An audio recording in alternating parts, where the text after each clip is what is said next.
सिफर से एडवांस तक English grammar सीखें, वो भी सिर्फ 30 दिन में। दोस्तों अगर आप चाहते हैं कि सिर्फ 30 डेज में आप इंग्लिश ग्रामर में शुरू से लेके यानी ज़ीरो से लेके एडवांस लेवल तक आप बिल्कुल माहिर हो जाएं, तो इंग्लिश ग्रामर का इससे बेस्ट कोर्स आपको नहीं मिलेगा जो मैं आपके लिए लेकर आया हूं, जिसमें आपको बिल्कुल सिफर से एडवांस तक इंग्लिश ग्रामर की अच्छे से प्रैक्टिस करवाई जाएगी। अगर आप एक स्टूडेंट हैं या आप एक इंग्लिश लर्नर हैं, आपको इंग्लिश सीखने का शौक़ है, आप ग्रामर को सीखना चाहते हैं, तो इससे बेस्ट कोर्स आपको कहीं नहीं मिलेगा जिसमें आप सिर्फ 30 डेज़ में मुकम्मल तौर पर इंग्लिश ग्रामर में माहिर होने वाले हैं।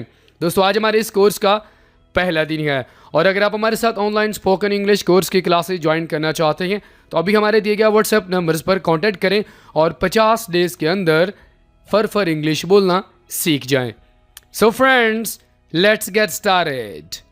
दोस्तों आज के पहले सबक में हम आपको प्रैक्टिस करवाएंगे लफ्ज़, ये हमारे पास है बी से आप बहुत कुछ सीखने वाले हैं। बी से निकलने वाले बहुत सारे ऐसे इंग्लिश वर्ड्स हैं जिन्हें हम अपनी डेली रूटीन में बहुत ज़्यादा यूज़ कर रहे होते हैं। तो सबसे पहले उन वर्ड्स को देख लेते हैं। Is, am, are, was, were, has, have and had. आज के लेसन में हम आपको प्रैक्टिस करवाएंगे इज़, एम, आर की, और आगे आने वाले हमारे लेसन्स में हम आपको प्रैक्टिस करवाएंगे was, were, has, have and had की। दोस्तों एक चीज़ याद रखिएगा, जब भी आप बी का वर्ड यूज़ कर रहे होते हैं दैट मीन्स कि आप इन हेल्पिंग वर्ब्स में से किसी एक हेल्पिंग वर्ब का यूज़ कर रहे होते हैं। बी से मुराद आप एक समझ लें कि यह आपके पास एक ट्री है। बी आपके पास क्या है, एक दरख्त है जिसकी मुख्तलिफ शाखें हैं जो मुख्तलिफ साइड्स पे जा रही होती हैं। तो बी की जो मुख्तलिफ शाखें हैं वो कौन कौन सी हैं? Is, am, are, was, were, has, have, had, will, would. ये सारी की सारी बी की ब्रांचेज हैं, सारी की सारी शाखें हैं। तो ये सारे हेल्पिंग वर्ब्स कहाँ से निकले हैं? बी से निकले हैं। बी का माना क्या होता है? हो जाना, बिकम, बन जाना। ठीक है, सो ये आपको समझाना क्यों ज़रूरी था। इज़, एम, आर सीधा भी आपको बता सकता था, लेकिन दोस्तों इसलिए आपको मैंने बताया कि आपको पता होना चाहिए कि इज़, एम, आर कहाँ से आए हैं। तो इज़, एम, आर कहाँ से निकले? बेसिकली बी से निकले हुए हैं। ठीक है, तो ये आपको समझ आ गया। अब ज़रा एग्जाम्पल देखें ताकि और अच्छे तरीके से आपको समझ आ जाए। ये हमारे पास एक एग्जाम्पल है, आई बी स्टूडेंट, मैं तालिब इल्म होना। अब आप अपने आप से ये पूछें क्या ये एग्जाम्पल ठीक है? तो अगर आपको इंग्लिश का सही पता है तो आप कहेंगे नहीं सर ये तो सेंटेंस से बिल्कुल गलत है, हम यहाँ पर बी का इस्तेमाल नहीं कर सकते। बात समझ आ रही है? अब बी का इस्तेमाल अगर आप नहीं करेंगे तो आप किस चीज़ का इस्तेमाल करेंगे? दोस्तों बी ने आपको अपनी ब्रांचेस दी हुई हैं, बी के कुछ एलिमेंट्स हैं। बी ने आपको कहा हुआ है कि अगर आप मुझे ये इस्तेमाल नहीं कर सकते तो आपने इन चीज़ों का इस्तेमाल कर लेना है। तो यहाँ पर हमने क्या यूज़ करना है? इज़, एम, आर का आप इस्तेमाल कर सकते हैं बी की जगह पर।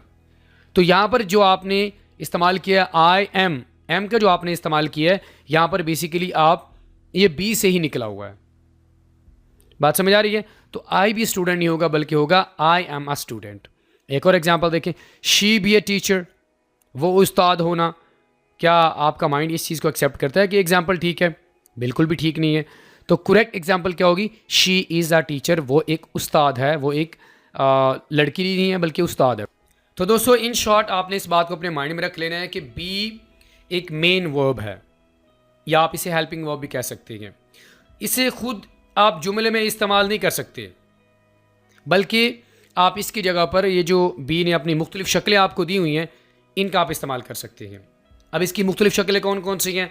अगर आप प्रेजेंट टाइम में यूज़ करेंगे तो आप इज़, एम, आर का यूज़ करेंगे। सिंगुलर यूज़ करेंगे तो इज़, एम, और अगर आप प्लूरल यूज़ करेंगे तो आर होगा। माजी में आप इसको कैसे इस्तेमाल करेंगे? आप बी की जगह पर आप इसकी जो मुख्तलिफ शाखें हैं वाज और वर, वाज सिंगुलर, वर क्या होगा? प्लूरल होगा। फ्यूचर में आप विल बी का इस्तेमाल करेंगे या आप विल या वुड का इस्तेमाल करेंगे। ठीक है, इसी तरह हमारे पास अगर कॉन्टिन्यूस की बात करें तो बीइंग का इस्तेमाल हम कर रहे होते हैं। बीइंग किसी काम का हो जाना, या हम प्रेजेंट परफेक्ट में हम बीइंग का इस्तेमाल कर रहे होते हैं। तो दोस्तों ये हैं बी की मुख्तलिफ शक्लें जो कि हम यूज़ कर रहे होते हैं। तो दोस्तों आपको समझ आ गया। तो बी जो है एज ए मेन वर्ब के तौर पर काम करता है। तो ये जुमले में सिर्फ होना के मायने देता है। फॉर एग्जाम्पल मैंने कहा जी आई एम हैप्पी, मैं खुश हूँ, तो होना के जो माने आपको आ रहे हैं, होना, ये आपको बी से मिल रहे हैं। शी इज़ अ टीचर, वो एक उस्तानी है, होना का माना आपको बी से मिल रहा है। दे वर टायर्ड, वो थके हुए थे। बात समझ आ रही है? तो बी को हम एज ए मेन वर्ब के तौर पर भी इस्तेमाल कर सकते हैं और एज ए हेल्पिंग वर्ब के तौर पर भी इस्तेमाल कर सकते हैं। बहरहाल दोस्तों, बी को हम ज़्यादा डिटेल में नहीं करेंगे क्योंकि हमारा मेन जो मकसद है आपको इज़ एम आर की प्रैक्टिस करवाना है। बी के मुतालिक आपका जो कॉन्सेप्ट है वो बिल्कुल क्लियर होना चाहिए था, इसलिए आपको मैंने समझा दिया कि बी जो है एज ए हेल्पिंग वर्ब या मेन वर्ब के तौर पर आप इसे इस्तेमाल कर सकते हैं। मुख्तलिफ शक्लें आपको मैंने बता दी हैं, प्रेजेंट, पास्ट, फ्यूचर में किस तरह आप इनको इस्तेमाल कर रहे होते हैं। क्लियर हो गया बी क्या होता है? ओके। अब ज़रा दोस्तों, हम सबसे पहले, चूँकि हमारा जो मेन मकसद है वो आपको हमने प्रैक्टिस करवानी है इज़ एम आर की, तो सबसे पहले हम ये देख लेते हैं कि इज़ एम आर का इस्तेमाल हम कहाँ पर कर रहे होते हैं। दोस्तों, इन तीनों अल्फाजों को हम मौजूदा ज़माने में इस्तेमाल कर रहे होते हैं। अब मौजूदा ज़माने कौन कौन से हैं ये भी आपको पता होना चाहिए। मौजूदा ज़माने से मुराद प्रेजेंट इंडेफिनिट टेंस और present continuous tense. Present indefinite tense और प्रेजेंट कॉन्टीन्यूस टेंस का अगर आपको नहीं पता तो आपने लाजमी वीडियो लेसन्स देख लेने हैं, जिनका लिंक आपको नीचे डिस्क्रिप्शन में आसानी मिल जाएगा। तो इज़ एम आर का इस्तेमाल हम प्रेजेंट इंडेफिनिट टेंस या प्रेजेंट कॉन्टीन्यूस टेंस में करेंगे, इसके अलावा किसी और टेंस में हम नहीं करेंगे। इसी से मुराद मौजूदा ज़माना होता है। एग्जाम्पल देखें, इसका माना क्या होता है। अगर आप बिल्कुल बिगिनर लेवल के स्टूडेंट हैं, आपको इंग्लिश का बिल्कुल भी नहीं पता, तो ये लेसन आपको अच्छे से समझ आएगा। आपने बस गौर से इस लेसन को आखिर तक देखना है और समझने की कोशिश भी करनी है। उसके लिए आपने ये लेसन आखिर तक देखना है ताकि आप प्रैक्टिस भी लाजमी अटैम्प्ट कर सकें। इसका माना है, एम का माना हूँ, आर का माना हैं, तो इज़ एम आर, इसका माना है हो गया, एम का माना हूँ। अच्छा, इज़ एम आर, इसका इस्तेमाल कब करेंगे? एम का इस्तेमाल कौन से सब्जेक्ट्स के लिए होता है? आर का इस्तेमाल तो ये आगे जाकर आपको मैं बताऊंगा। अभी सिर्फ आपने इसका माना देख लेना है और हमें ये भी देख लेना है कि इसका इस्तेमाल हम एक शख्स या एक चीज़ के लिए इस्तेमाल करेंगे। एक शख्स या एक चीज़ के लिए अगर आप इस्तेमाल करना चाहते हैं तो आप इसका इस्तेमाल करेंगे। सिर्फ एक शख्स जो कि आप खुद हैं, उसके लिए आप इस्तेमाल करेंगे आई एम। आर का इस्तेमाल आप दो या दो से ज़्यादा अफराद के लिए कर सकते हैं। दोस्तों, आपको समझ आ गया इज़ एम आर का इस्तेमाल आप कहाँ पर करते हैं, कौन से टेंसेस में करते हैं? मौजूदा ज़माने में। मौजूदा ज़माने से मुराद present indefinite tense and present continuous tense. वो आपको मैं बता चुका हूँ, आपने उन टेंसेस को लाजमी देख लेना है ताकि आपको अच्छे से समझ आ जाए। इसका इस्तेमाल क्या होता है वो भी आपको बता दिया, एम और आर। अब ज़रा वन बाय वन हम हर एक हेल्पिंग वर्ब को अच्छे से टच कर लेते हैं ताकि आपको अच्छे से क्लियर हो जाए। अगर हम दोस्तों इस की बात करें तो इसका माना क्या होता है। इसका माना क्या होता है। इसका इस्तेमाल हम थर्ड पर्सन सिंगुलर के साथ करेंगे। किसके साथ करेंगे? Third person singular. अब अगर आपको सब्जेक्ट्स का भी नहीं पता तो सब्जेक्ट्स भी आपने लाजमी सीख लेने हैं। उसके लिए आपने क्या करना है कि डिस्क्रिप्शन में मैं एक वीडियो लिंक ऐड कर दूंगा, वो आपने लाजमी देख लेना है। आपको तमाम सब्जेक्ट्स अच्छे से क्लियर हो जाएंगे। तो थर्ड पर्सन सिंगुलर से मुराद ही शी इट होता है। ही शी इट के साथ आप इज़ का इस्तेमाल करेंगे। यहाँ पर मैं सिंगुलर लिख रहा हूँ ताकि आपको समझ आ जाए। मज़ीद आप वीडियो देख लीजिएगा, आपको समझ आ जाएगा। इसका इस्तेमाल हम किस सिचुएशन में कर रहे होते हैं? किसी चीज़ की होने की बात करनी हो या आपने सिचुएशन की बात करनी हो तो आप इसका इस्तेमाल करेंगे। किसी चीज़ की होना, किसी चीज़ का हो जाना। ये बी है ना, ये बी से निकला हुआ है, तो बी क्या बताता है? हो जाना। आई एम अ टीचर, तो ये आपको मैं पहले बता चुका हूँ। या आपने कोई सिचुएशन बतानी है, हालत के बारे में बात करनी है, तो इसके लिए आप इसका इस्तेमाल कर सकते हैं। For example, the room is hot, यहाँ पर आप हालत बता रहे हैं। इज़ हॉट, कमरा गर्म है।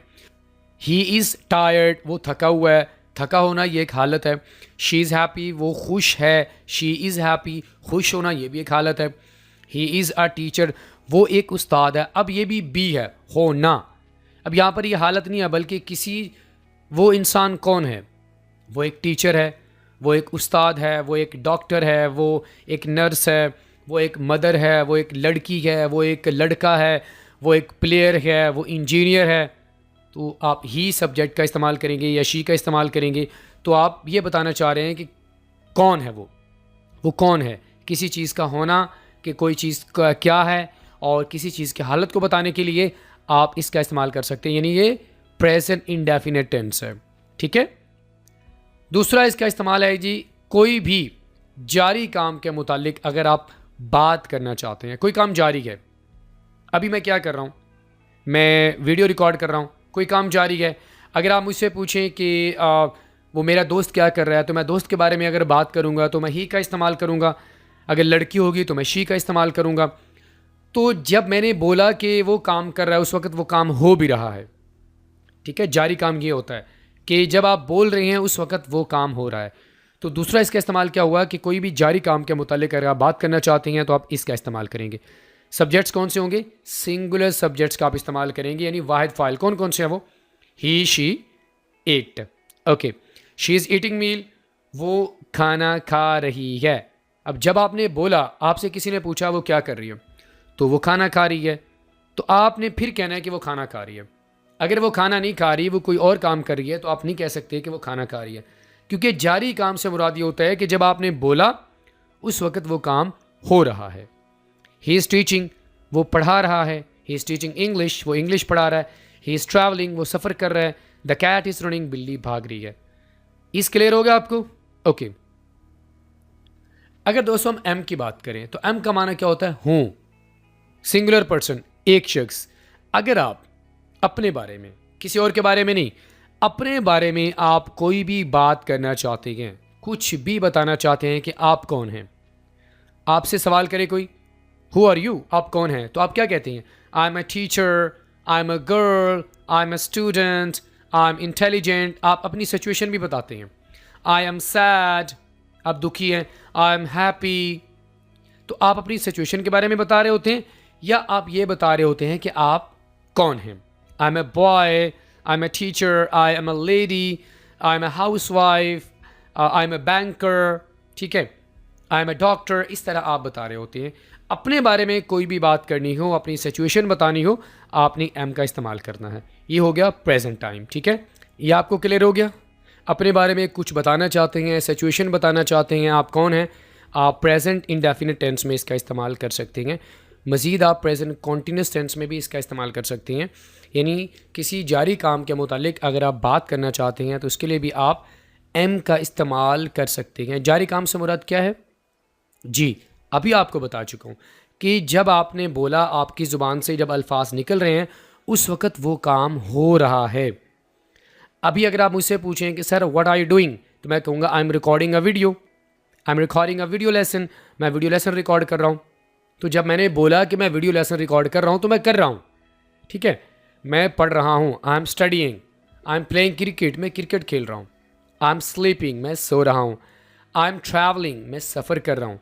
आई एम स्टडीइंग, मैं पढ़ रहा हूँ। So it's very easy. जारी काम के मुतालिक अगर आप बात करना चाहते हैं तो आप एम का इस्तेमाल कर सकती हैं। आई एन जी, वर्ब के आखिर में आपने क्या लगाना होता है, आई एन जी। ये क्या बताता है कि कोई काम जारी है। इस आपको समझा दिया, एम भी समझा दिया, क्लियर हो गया, ओके। अब ज़रा दोस्तों हम बात कर लेते हैं आर की। आर का माना क्या होता है, हैं, और इसका इस्तेमाल हम कौन से सब्जेक्ट के साथ करेंगे, प्लूरल के साथ करेंगे। प्लूरल का माना क्या होता है, जमा, यानी एक से ज़्यादा। एक से ज़्यादा 20 भी हो सकते हैं, 100 भी हो सकते हैं, एक से ज़्यादा होना चाहिए बस। प्लूरल पर्सन कौन कौन से हैं, यू, वी, दे, इन सब्जेक्ट्स का हम इस्तेमाल करेंगे आर के साथ। तो सेम सिचुएशंस हैं, इज़ का इस्तेमाल, एम का इस्तेमाल या आर का इस्तेमाल आप सेम सिचुएशंस के लिए कर रहे होते हैं। या तो आप बताना चाहते हैं कि आप कौन हैं, या आप बताना चाहते हैं कि आपकी हालत क्या है, या आप किसी जारी काम के मुतालिक बात करना चाहते हैं, तो आप इन हेल्पिंग वर्ब्स का आप इस्तेमाल कर सकते हैं। यू आर ए बॉय, आप कौन हैं, यू आर ए बॉय। आप सामने वाले से बात कर रहे हैं ना, तो आप उसको बता रहे हैं कि तुम एक लड़के हो। वी आर स्टूडेंट्स, हम तालिब इल्म हैं। दे आर बैगर्स, वो कौन हैं, दे आर बैगर्स। दो से ज़्यादा है ना, दो या दो से ज़्यादा हैं, एक से ज़्यादा हो बस। दे आर बैगर्स, वो फ़कीर हैं। यू आर अ गर्ल, तुम एक लड़की हो। वी आर टीचर्स, हम उस्ताद हैं। तो यहाँ पर आपने क्या बताया कि आपने ये बताया कि वो कौन है। अच्छा, यहाँ पर आप हालत भी बता सकते हैं। For example, you are sad, तुम दुखी हो। वी आर डिसअपॉइंटेड, हम मायूस हैं। दे आर टायर्ड, वो थके हुए हैं।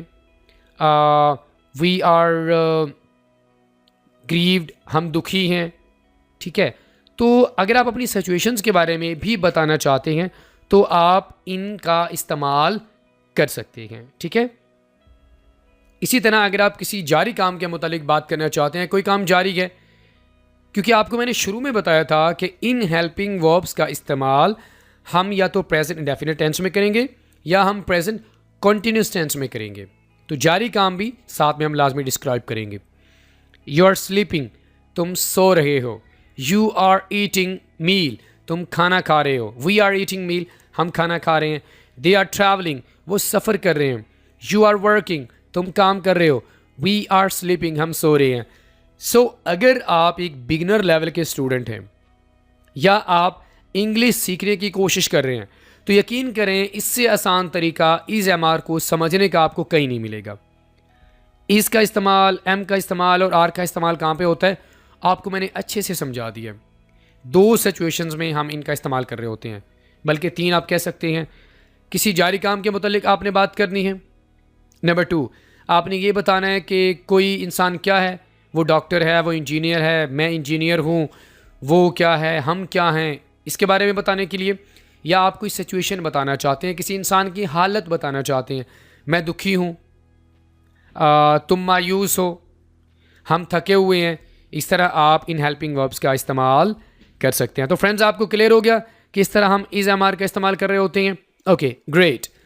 अब चूँकि आपने हमारे पूरे लेसन को अच्छे से देखा और समझ भी लिया है, अगर आप समझ चुके हैं देन आपके लिए आसान होगा इस प्रैक्टिस को अटैम्प्ट करना। आपके सामने ये तीनों हेल्पिंग वर्ब्स हैं, इज़, एम, आर, जो आपको मैंने प्रैक्टिस करवाए हैं, और इनसे रेलिवेंट ये 6 सेंटेंसेस हैं। हर एक हेल्पिंग वर्ब से मुतालिक 6 सेंटेंसेस मैंने यहाँ पर पुट किए हैं। आपने क्या करना है कि आपने इन सेंटेंसेस को इंग्लिश में ट्रांसलेट करना है। इंग्लिश में ट्रांसलेट करने के बाद नीचे कमेंट बॉक्स में आप सेंड कर सकते हैं, या अगर आप चाहते हैं कि हम आपकी प्रैक्टिस को अच्छे से चेक करें, आप दिए गए व्हाट्सएप नंबर्स पर भी अपनी प्रैक्टिसेस को चेक करवा सकते हैं। हम आपको लास्ट में फीडबैक भी देंगे। इसी के साथ ही दोस्तों आज का हमारा सबक नंबर 1 यहीं पे मुकम्मल हुआ। दोस्तों, आई होप कि आपको हमारा पहला लेसन अच्छा लगा होगा और आपने इस लेसन से बहुत कुछ सीखा होगा। अगर आपको वाकई ही इंग्लिश बोलने का शौक है दोस्तों, तो ये लेसन आपने लाजमी याद करना और इसकी प्रैक्टिस भी करनी है और अपने दोस्तों के साथ भी लाजमी शेयर करना ताकि उनका भी फ़ायदा हो जाए। दोस्तों, I will see you in the lesson number 2। Till then, Allah हाफिज़।